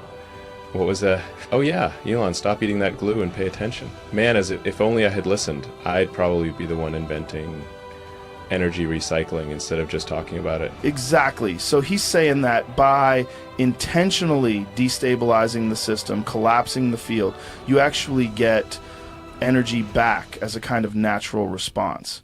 And here's where it gets wild. He compares it to pushing a swing. If you push at the right moment, you don't need to use a lot of energy and the swing gains momentum. But instead of a swing, he's using resonance to harness that extra energy without it becoming destructive. He says most traditional systems are like a surfer fighting against the current, while his method is like riding the wave to shore. Dude, that's crazy. So he's basically saying the energy is already there, I just suck at using it efficiently? That's what it sounds like. He's basically saying the way we harness energy now is like trying to swim against the tide. And if we used resonance instead, we'd be tapping into energy that's already there, just waiting to be used. I don't know, man. Either this guy is onto something or he's the most poetic bullshitter of all time. Well, if he's legit, why isn't he all over the news? I haven't heard anything from him on X, formerly Twitter. He hasn't said anything bad about me on X. So, you know, I didn't ban him or anything. Look, I'm not the monster my therapist says I am. I mean, sure, I've spent millions of dollars training to beat a kangaroo in a fist fight, but that doesn't mean I'm dangerous. It just means I get shit done. That's the real question, man. But here's the craziest part. I looked into him, and he's not selling anything. He open sources all of it. That's the real question, man. Either the system doesn't want to hear it, or we're about to find out if this guy disappears in the middle of the night. Dude, that's crazy. He's absolutely crazy. That means if he's telling the truth, anybody could build this in their garage. You know what I say? Go fuck yourself, benefactor. Nope, no patents, no paywalls, just straight up, here, take it, see for yourself. Like, what kind of madman does that? Usually people either try to cash in or they get shut down before they can say a word. But this guy, he's out there on live streams showing people exactly how to replicate it. I mean, if you want to try to take on my Tesla tech, how dare you put out better technology that is cheaper and safer? Go fuck yourself. That's the thing, man. If it's real and people start building it, that's a game changer. We're talking about completely shifting how we think about energy. But also, if it's real, you gotta wonder how long before somebody tries to stop it. Or maybe we can think of it like how long before his Tesla mysteriously malfunctions. Exactly. You ever notice how every time someone gets too close to this kind of stuff, they either disappear, get discredited, or somehow have a tragic accident? But this guy's going full transparency mode. He's putting it all out there where everyone can see it. Maybe that's his strategy. If enough people know, it can't just get buried. Holy shit, this might be one of those moments, you know, like we look back and say that was the start of something huge.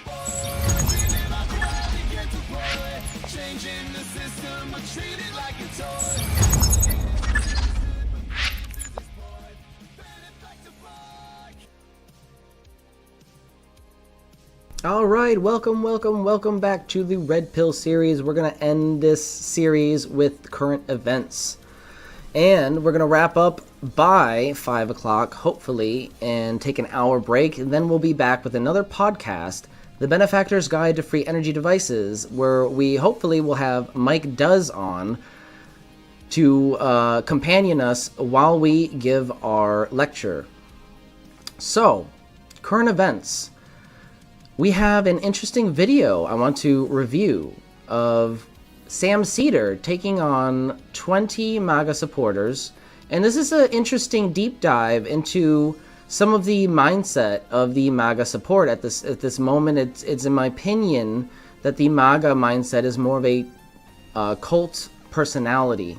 It's a cult of personality for Donald Trump, surrounding Donald Trump. And specifically, you can expose some of the cognitive dissonance that goes on, whereas, like, you know, the rejection of reality itself is kind of prominent, and it's important to expose some of that specifically because it helps in deprogramming people who are on the edge of supporting the MAGA movement. So let's load that video up because I have a lot of things to say about this. Specifically, I don't think Sam Seder did a good job in most of the arguments that he made. Some of them were really good. Most of them didn't land for me. I don't think would have landed for MAGA. He needs to repackage what he's saying in a way that they can actually understand. Because again, they've been programmed in a cult. So they have limited access to actual logic. So you'll have to communicate with them in a very specific way. Element of Let's put this up on the screen.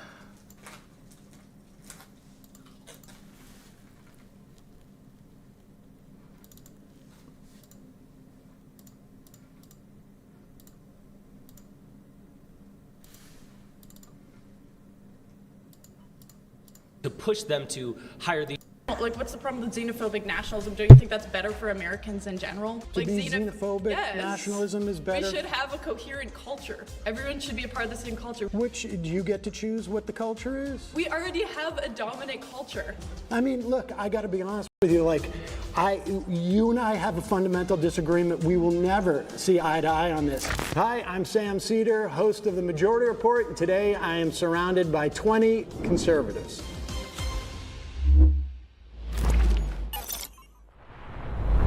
My first claim is Trump's attack on DEI hides his real goal, which is to give corporations more power.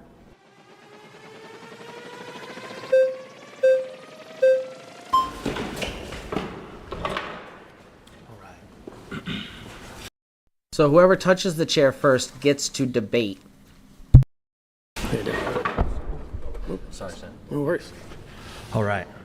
I think I have a slight issue with the back end of the premise. I guess Trump's attacks on DEI being a real goal to, give corporations more power. I'd rather center the conversation around the democratic, especially as conservatives, the issues that people have with DEI and why I believe Trump would, want to support the issues that, people are voting for him for. I mean, I'm talking about his whole attack on DEI. It's actually DEIA, Sure. right? You know that. Right. In government agencies. The A being for accessibility. Right. Yeah, and I think the attack on DEI isn't an attack on people's protections. It's on the other end of the spectrum, right? Wanting to end DEI doesn't want to end protections for someone being disabled, someone being, inaccessible to get into a job. It rather wants to de-incentivize corporations to push them to hire these people on unfair bases, right? Okay, but DEIA is not about quotas or anything like that.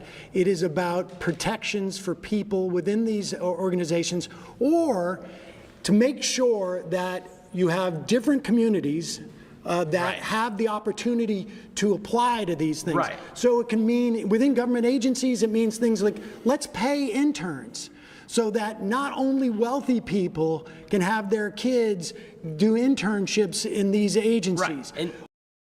DEI was never about hiring people who were unqualified over others. It was about giving exposure to these job opportunities to communities who would otherwise be shut out due to racial discrimination. Or let's put out notices around different parts of town, metaphorically speaking, so that people know this job exists. Right. This is where it begins, but this isn't the ultimate goal that conservatives have an issue with. Conservatives don't have an issue with Hey Jim, how you doing? Spread job applications to poorer communities. Well, so then why gets, rescind DEIA requirements in government agencies? Because the problem with DEIA is there may not be like perceived actual number quotas, but that's what. So Absolute Useless says, all you guys are brain dead. Go get a job and contribute to society. And I say, telling me to go get a job in this economy is like telling me to go fishing in the fucking toilet. What the fuck you think I'm gonna get except a turd? You're an idiot. what it devolves into, and especially with corporations. Do you have it the devolves, evidence of that? I mean, sure, we can look at corporations that are government agencies that are hiring people on not true, proper bases. We can even look at. I mean, we can even look at. Would you the have DNC's, any evidence that that's happening? Yeah, even the DNC's nomination of Kamala as president this year. There was no reason to nominate Kamala as she wasn't democratically selected. She wasn't. She didn't go through a single primary. None of these things. So you're saying that Kamala was the vice president of the United States after the president drops out 2 months before the convention. You think that's a DEI She wasn't hire? Every presidential nominee is democratically selected to be the nominee for that party, Do you realize except there were for not Kamala even Harris. primaries prior to 1972 Well, in sure, the Democratic but Party? this isn't before 1972. Well, I understand, but what did you think you were going to run primaries in those 2 months? Well, sure, I mean, Joe Biden should have dropped out even 3 years ago, as far as I'm concerned. Well, sure, but even before, when Kamala was running in primaries, she didn't. She wasn't the next man up. None of this. She wasn't the next person. Well, she up. was the vice president, right? Of course, but she wasn't in tiny primaries. detail. But right, listen, well, aside from, I would have might have wanted a different candidate as well. But that has nothing to do with Trump rescinding orders that basically say you need to search for a wide range of candidates, not necessarily give any different benefits, but you need to make sure different communities have access to the awareness of this job. You need in your office accessibility for people who have physical handicaps. Sure. If you have folks who identify as as trans, you need to make it at least hospitable and not. This is all non-discriminatory stuff. That's what this is all about. But you're cherry picking the portions of DEI that even conservatives don't have issues.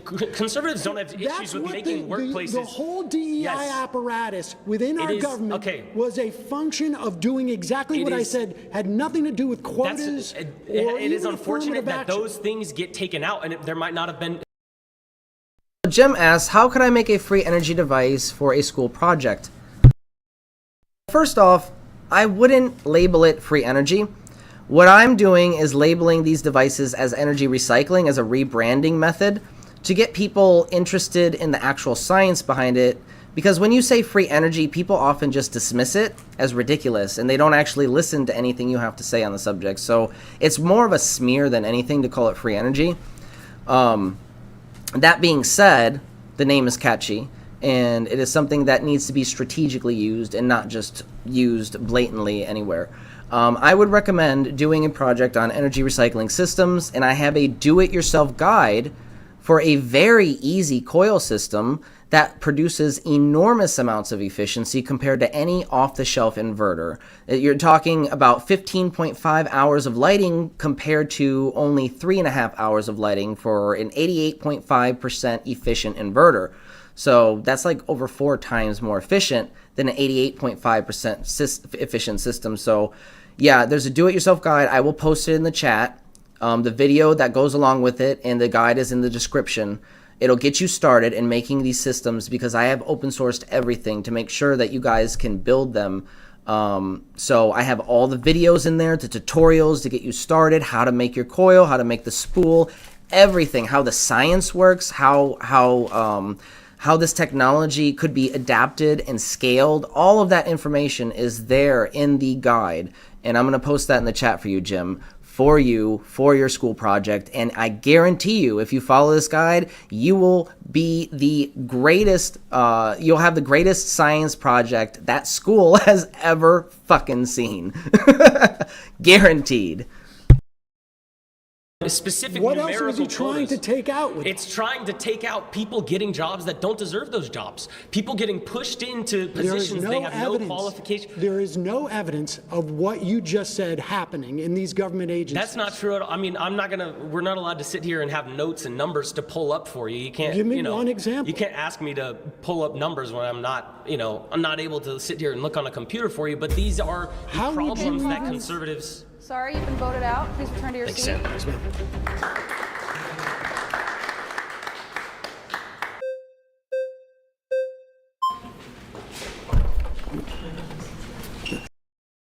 Okay, Jim, I'm posting in the... Give me 1 second. Let me situate myself.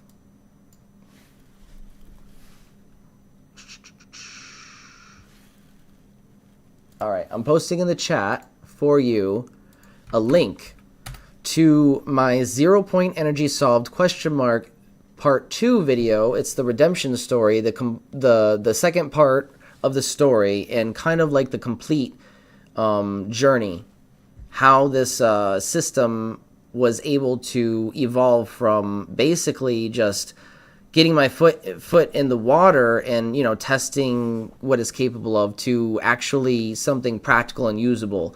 So it's actually an emotionally filled journey that is very personal to me, but it has wide implications, and it goes live for the public today to enjoy at 5 p.m. Eastern Standard Time.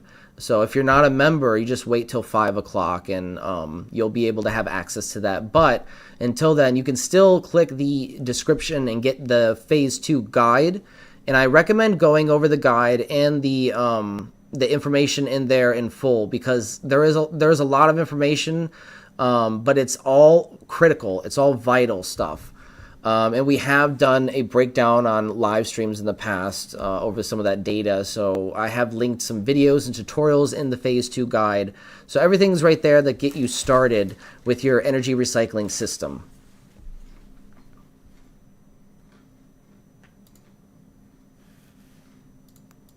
See ya. Okay, so I think the roots issue with DEI isn't what the previous gentleman was trying to point. Conservatives aren't necessarily have issues with those things like accessibility to people who might need help. The issue is, and I kind of referred to this before, when you have agencies and systems, what tends to happen when you have government overreach, big government, is that agencies and systems get abused. And I think unequivocally, DEI was heavily abused in practice. It was great in theory. It's idealistic, which is sure is fine, that a lot of people can get behind, but it was abused in a lot of ways. When you have actors, like we're in California right now, when you have actors, white male actors who are being told, we do not want white men, we're not gonna cast any white men, we only want this particular kind of gender, race, right? That is an abuse of a system. It's no longer fair, but more about just perpetuating one aspect of, you know, visual compelling aspects. Because at the end of the day, what's gonna happen is companies are gonna say, well, we want to look the most diverse. Okay, well, and what that is it's moral grandstanding. It's saying because we have more black women, we sell better soda. Like that. I got you. That is not. Well, that's getting a little far afield from what Trump's DEI orders are. But I can tell you, as somebody who was a sitcom actor in the 90s, I would walk into a room and everybody I would see would look like me. And I was doing a second position, which doesn't even exist anymore, where you do 2 pilots a year. And I was looking around basically every part of television when I was a kid. I was centered in some fashion. It was either this is about my mother, or this is about my father, or someone like me was centered. So, you know, we can argue as to whether or not Hollywood is overcorrected in some fashion. But on a governmental level, the DEIA directives that agencies were following for the past 4 years, there's nothing, I don't know what you mean by abuse on it, but there is no evidence that it was an affirmative action program in those instances. It was about anti-discrimination. You cannot discriminate. The word he's looking for here is exposure. It was about making sure alienated and isolated minority communities had the exposure of these job opportunities, and they weren't being suppressed for a profit motive, right? Discriminate against these people, and you cognitive. No. So let's move on to the second claim that he has. This one is interesting, but a little long, in my opinion. Let's go on to the second one. Of it.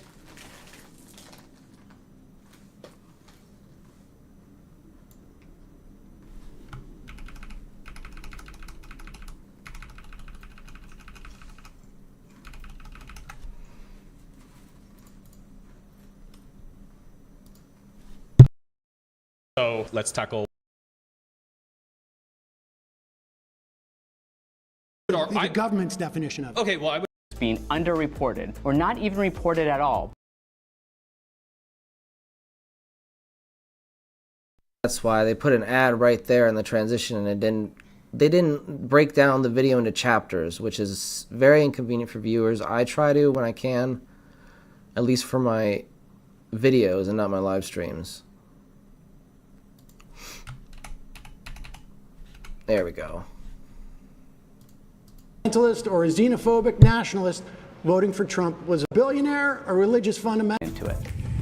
My next claim is, unless you're a billionaire, a religious fundamentalist, or a xenophobic nationalist, voting for Trump was a mistake.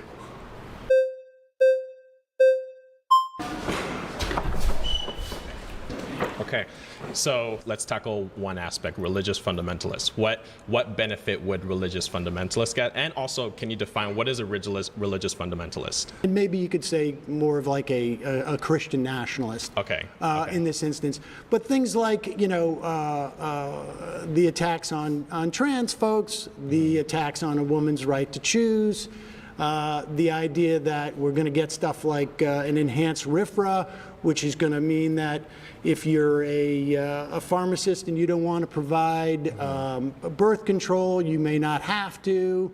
Don't you think you're assuming that if you believe that public education, we should take that money and pour it into religious schools, you're gonna get a benefit out of a Trump administration. Yeah, but don't you think you're assuming that the vast majority of Americans who are moderates? Like, what do you think you're gonna get out of the Trump administration? Economic relief.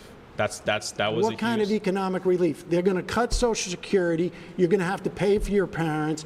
They're going to cut when they go after the agencies like they're going after, right?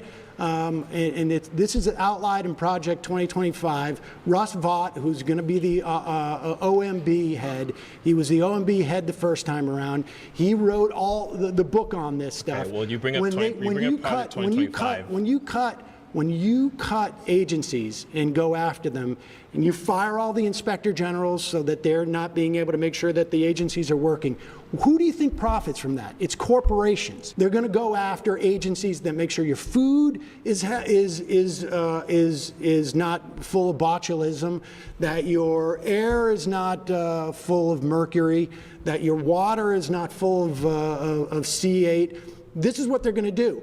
Agencies exist to curb corporations from externalizing their costs and privatizing their profits.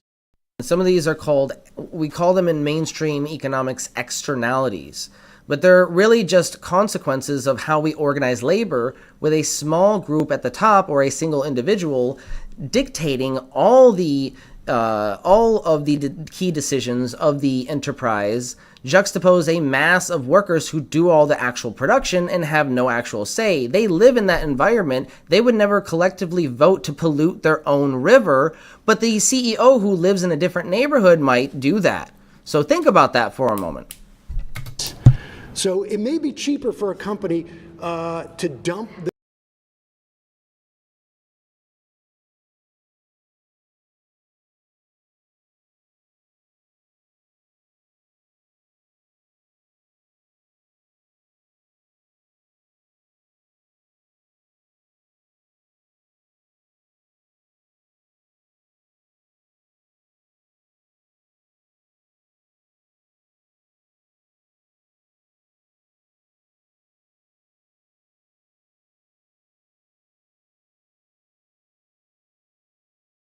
their chemicals